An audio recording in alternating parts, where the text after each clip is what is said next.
The restaurant existed in that fragile pause between chaos and calm, when the lunchtime rush had thinned but the afternoon still hadn't claimed the room, and the air carried a mix of warmth, steam, and quiet human fatigue.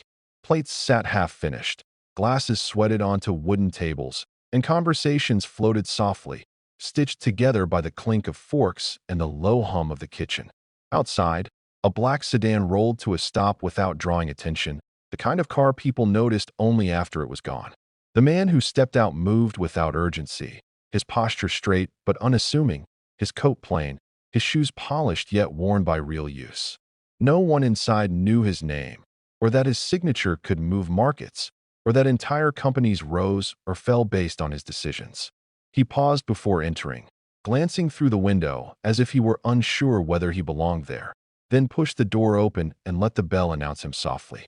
A few diners glanced up, then returned to their meals, assuming he was just another customer killing time. He stood for a moment, not choosing a table, because something deeper had already caught him, something unfolding near the back corner where a young waitress had knelt beside an elderly man. Her tray rested against a chair, forgotten, as she patiently guided his trembling hand back to the spoon he had dropped.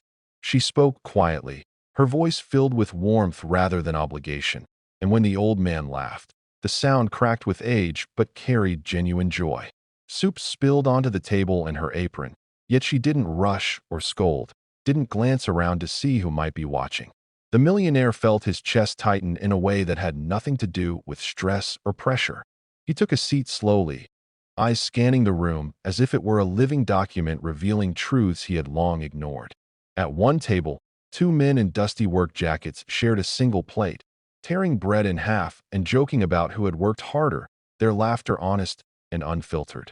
At another, a tired woman gently pushed part of her meal toward a small boy, pretending she wasn't hungry while watching him eat with quiet relief. From the kitchen doorway, a cook leaned out to ask a regular about his knee, remembering an injury from weeks before.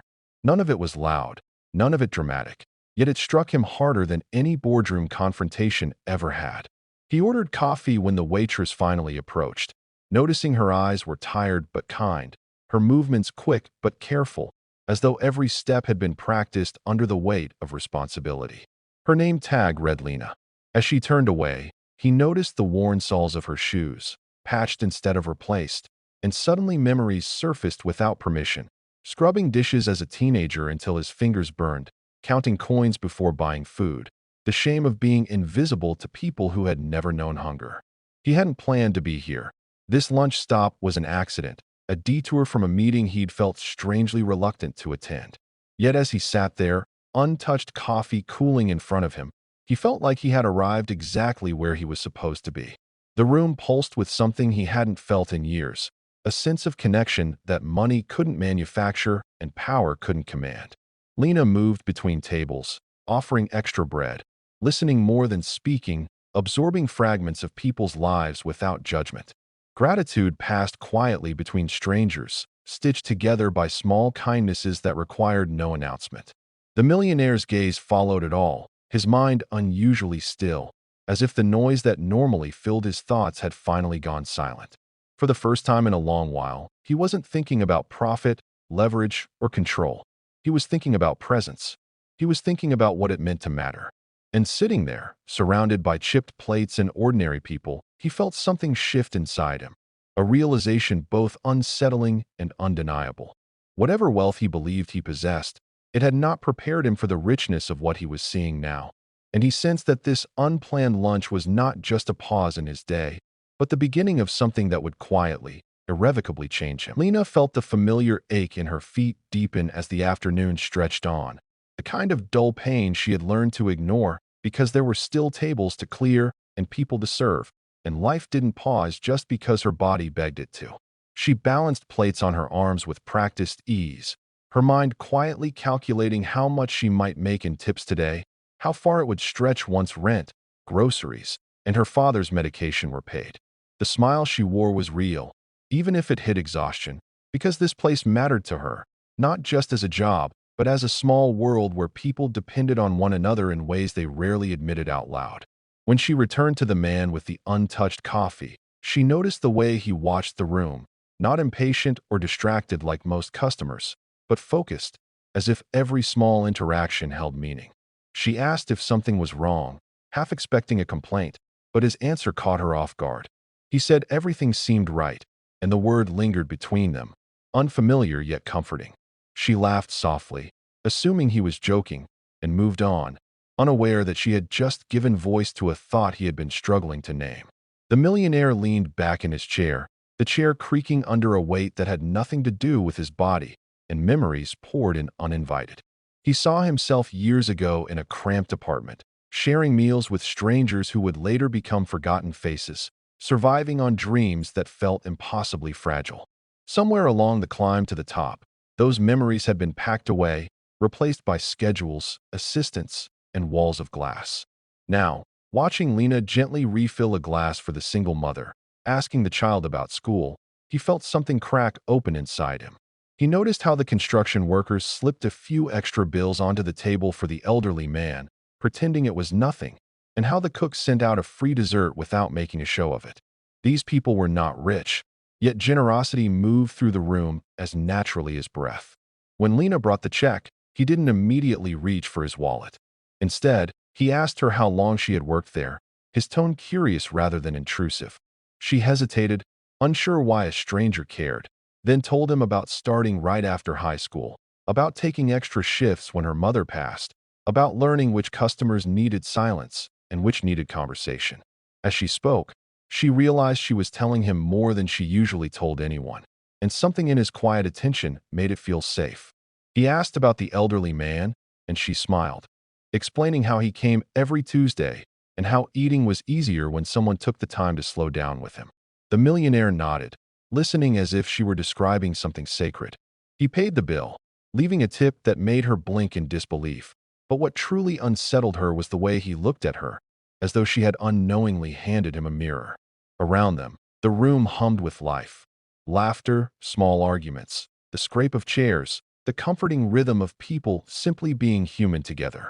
The elderly man called out his thanks to Lena, his voice thin but sincere, and the construction workers raised their glasses in a playful salute.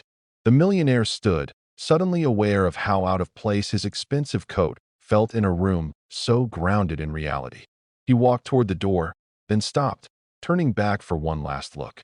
In that moment, clarity washed over him with surprising force. He understood that success had taught him how to acquire, but this place was teaching him how to witness, how to value what could not be measured or owned. He stepped outside into the daylight, the city noise rushing back, yet something inside him remained anchored to that room. Lena watched him leave, confused by the heaviness and hope that lingered in his wake. She returned to her work, unaware that the quiet exchange of stories and attention she had offered so freely had planted a seed that would soon change not only her life, but the future of the small world she thought she knew so well. 2 weeks passed, and life in the restaurant returned to its familiar rhythm, though an undercurrent of uncertainty ran beneath every clatter of dishes and every forced laugh from the owner, who had been sleeping poorly as bills piled higher and letters from creditors grew more urgent. Lena sensed it in the way his hands shook when he counted the register and in the way he lingered too long over unpaid invoices. But she said nothing, choosing instead to work harder, to cover extra shifts, to keep the place alive with the only tools she had: patience and care. On a late morning that felt eerily similar to the day the quiet stranger had come in, the door opened again and the bell rang, drawing every eye toward the entrance. The same man stepped inside, dressed just as simply, though this time he wasn't alone. 2 people followed him, carrying folders instead of menus, their expressions calm and purposeful. Conversations hushed as the owner emerged from the kitchen, confusion etched across his face. The millionaire spoke softly, asking for a table, and something in his voice commanded attention without demanding it. Papers were spread across a familiar corner table, replacing plates and coffee cups, and the staff hovered nearby, unsure whether to be afraid or hopeful.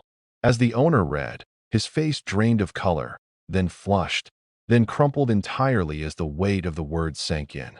The debts that had threatened to close the restaurant were gone, absorbed and erased.